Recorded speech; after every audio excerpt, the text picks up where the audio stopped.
आज की इस वीडियो में हम लोग रेस्ट एंड मोशन में मैंने आपको कल दिया था पेज नंबर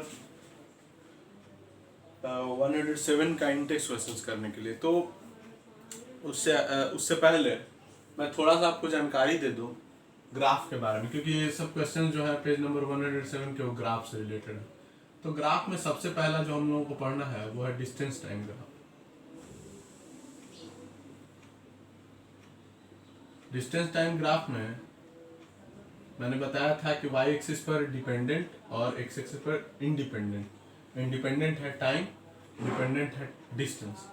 तो मैंने इसमें बताया था कि ये जब आप ग्राफ खींचते हैं तो dt ग्राफ में d इंटू टी कुछ नहीं मिलता हमको, डिस्टेंस इंटू टाइम कुछ नहीं मिलता है, लेकिन डिस्टेंस बाय टाइम यदि हम बोले तो हमको मिलता है स्पीड। तो हमेशा याद रखिएगा, मैंने बताया था डी फॉर डिवीजन।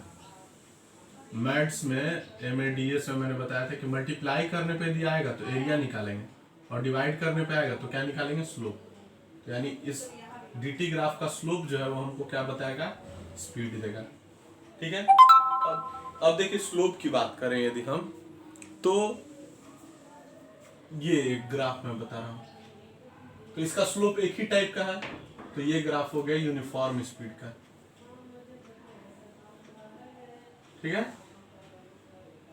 हम मान लिया ऐसे है, तो हर बार इसका स्लोप चेंज कर रहा है, तो ये हो गया नॉन यूनिफॉर्म स्पीड। ठीक है, इसको कांस्टेंट स्पीड भी कह सकते हैं। यदि हम लोग ग्राफ को ऐसे खींच दें, मैंने बताया भी था आपको dt ग्राफ है, ऐसे खींच दें तो यानी कि वही डिस्टेंस, वो समय बढ़ रहा है लेकिन डिस्टेंस वही है, तो यानी एट रेस्ट। और एक ग्राफ मैंने बताया था कि ऐसे यदि हम कर दें डिस्टेंस टाइम, तो ये नॉट पॉसिबल ग्राफ है, ये पॉसिबल नहीं। क्यों? क्योंकि एक ही समय पर हम अलग अलग डिस्टेंसेस पर नहीं हो सकते। तो ये हो गया आपका डिस्टेंस टाइम ग्राफ। उसको देख लीजिए, फिर मैं आपको बताता हूँ जो आपको पढ़ना है वेलोसिटी टाइम ग्राफ के बारे में थोड़ा सा।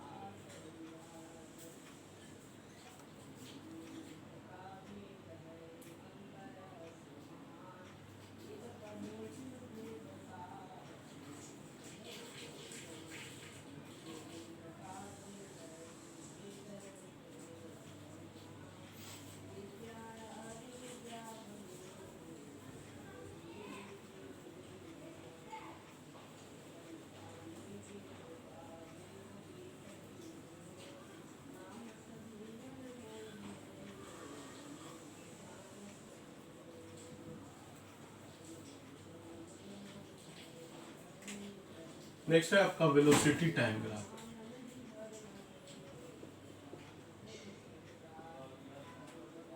फिर वही बात कि इंडिपेंडेंट टाइम है तो टाइम को x एक्सिस पर, डिपेंडेंट है वेलोसिटी इसको इस पे। अब है यहाँ कि वेलोसिटी इनटू टाइम क्या मिलता है, तो डिस्प्लेसमेंट। क्या मिलता है, डिस्प्लेसमेंट। यानी कि मल्टीप्लाई के, तो यानी इस ग्राफ का जो एरिया है वो हमको क्या बताएगा, डिस्प्लेसमेंट बताएगा।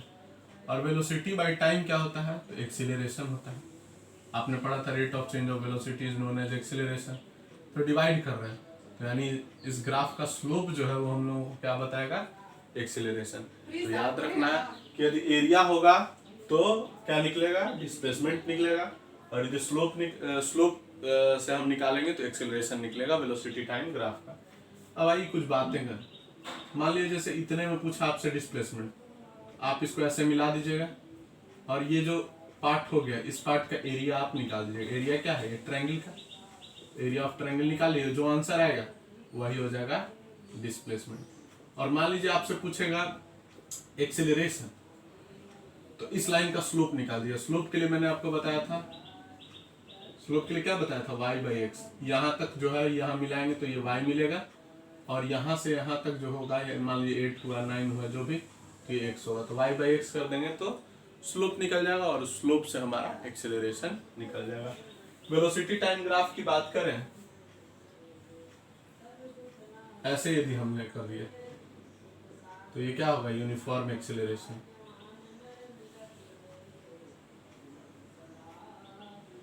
ठीक है। और यदि हम लोग ऐसे कर दें तो ये हो जाएगा नॉन यूनिफॉर्म एक्सेलरेशन। क्यों? क्योंकि इसमें वेलोसिटी के चेंज करने का तरीका ही अलग अलग है, हर समय अलग अलग है, तो इसलिए नॉन यूनिफॉर्म। और इसमें एक ही टाइप से वेलोसिटी चेंज हो रही है, तो यूनिफॉर्म एक्सेलरेशन। यदि हम लोग बात करें, ऐसा कर दें, तो ये क्या होगा, यानी एक ही वेलोसिटी से वो चलता रह रहा है, यानी ये कौन सा वेलोसिटी होगा, कांस्टेंट वेलोसिटी। और फिर इसमें भी यदि ऐसा बनाएंगे वेलोसिटी और टाइम, तो ये नॉट पॉसिबल। क्यों? क्योंकि एक ही टाइम पर अलग अलग वेलोसिटी हो सकती है। एक ही समय आपको गाड़ी को बोल दे कि 40 किलोमीटर पर आवर भी चलाओ, 50 भी चलाओ, 60 भी चलाओ, तो ऐसा पॉसिबल है नहीं। तो ये ग्राफ जो है हमारा, मैं इसको थोड़ा अच्छे से बना दूं, ऐसे वेलोसिटी इधर, टाइम इधर, तो ये ग्राफ नॉट पॉसिबल। कारण आपसे कोई पूछा तो बताइएगा कि एक ही टाइम पर अलग अलग वेलोसिटीज पॉसिबल नहीं है, तो इसलिए ये ग्राफ पॉसिबल नहीं, तो इस बात का ध्यान रखना है। अब हम लोग जो है, अब हम लोग चलेंगे क्वेश्चंस की ओर, ठीक है। आइए क्वेश्चंस में मैं देखता हूँ, क्वेश्चंस बहुत आसान आसान, इतना यदि आप समझ गए तो क्वेश्चंस आपसे फट से बन जाएंगे, कुछ भी हार्ड नहीं है इस क्वेश्चंस में, ठीक है। बाकी आपको मैंने बार बार बोला है कि एनसीईआरटी का लाइन बाय लाइन पढ़ना है, आपको एकदम एक एक लाइन पढ़ना है, तो उस बात को आप ध्यान रखिएगा। एनसीईआरटी एक एक लाइन पढ़िएगा, बहुत जरूरी है। तो पहला क्वेश्चन हमारा है, what is the nature of distance time graph. पूछा पहला क्वेश्चन में, nature of distance time graph for uniform and non uniform motion. बोल रहा है कि ग्राफ का क्या नेचर होगा, डिस्टेंस टाइम ग्राफ का नेचर क्या होगा यूनिफॉर्म और नॉन यूनिफॉर्म में। तो यूनिफॉर्म की बात करें तो हम लोगों का डीटी ग्राफ ऐसा होता है, इसको क्या लिखेंगे, यूनिफॉर्म के लिए क्या होगा, वो स्ट्रेट लाइन होगा। और नॉन यूनिफॉर्म की बात करें, ऐसा बनता है कर्व। तो बता देंगे कि ग्राफ कैसा होगा, कर्व होगा नॉन यूनिफॉर्म के लिए, यूनिफॉर्म के लिए स्ट्रेट लाइन। क्वेश्चन नंबर 2 में चलिए, तो what can you say about motion an object whose distance time graph is straight line parallel to time axis. बता रहा है कि डिस्टेंस टाइम ग्राफ नेचर क्या होगा यदि टाइम एक्सिस के पैरेलल। ये ग्राफ क्या मैंने आपको अभी नहीं बताया था कि एक ही डिस्टेंस है और टाइम बढ़ता जा रहा है, लेकिन डिस्टेंस वही का वही है। तो यानी बोलेंगे कि ऑब्जेक्ट इज एट रेस्ट। क्या हो गया, ऑब्जेक्ट रेस्ट में रुका हुआ है, नो वेलोसिटी, नो स्पीड, ठीक है। क्यों?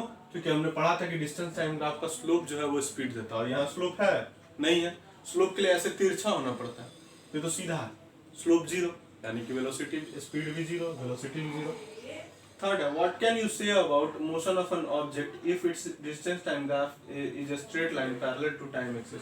अब बता रहा है कि स्पीड टाइम ग्राफ के बारे में।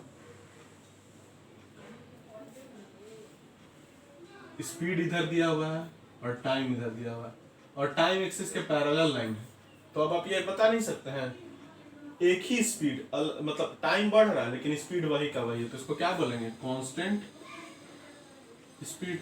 तो बता दीजिए कि इट डिनोट्स कांस्टेंट स्पीड, ठीक है। पता चल गया ना, एक ही स्पीड अलग अलग समय पे है, मतलब हम एक ही स्पीड से गाड़ी चलाए जा रहे हैं, समय तो बढ़ रहा है लेकिन एक स्पीड हमारा चेंज नहीं कर रहा। और चौथा क्वेश्चन है, what is the quantity which is measured by area below velocity time graph. मैंने बताया था अभी तुरंत बताया कि वेलोसिटी टाइम ग्राफ का एरिया तो आपको मैथ्स में मैंने बताया था MADS। एरिया के लिए क्या करेंगे, मल्टीप्लिकेशन, तो वेलोसिटी इनटू टाइम करेंगे तो क्या मिलेगा, डिस्प्लेसमेंट। तो यानी हम लोग क्या लिखेंगे इस चौथे क्वेश्चन का आंसर, कि by the area of velocity time graph we get the क्या, डिस्प्लेसमेंट, ठीक है। तो ये बात है, इसको देख लीजिए आप लोग।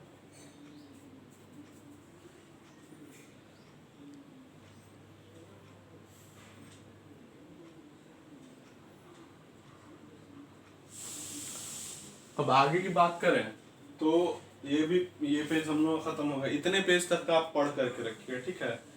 और नेक्स्ट जो हम लोगों को बनाना है लास्ट ही टेक्स्ट है, इसका कल हम लोग चर्चा करेंगे। ध्यान से लिख लीजिए 109 110 पेज नंबर दोनों में है, कुछ क्वेश्चन 109 में कुछ 110 में है। तो इस पेज का इंटेक्स्ट हम लोगों को कंप्लीट कर लेना है, तो ध्यान से आप लोग इसको कंप्लीट करके रखिएगा। और मैं कल तो इनके क्वेश्चंस रिपीट करूंगा ही। और हाँ, साथ में इनमें 3 एग्जाम्पल्स 8.5 इनको भी कर लीजिएगा आप।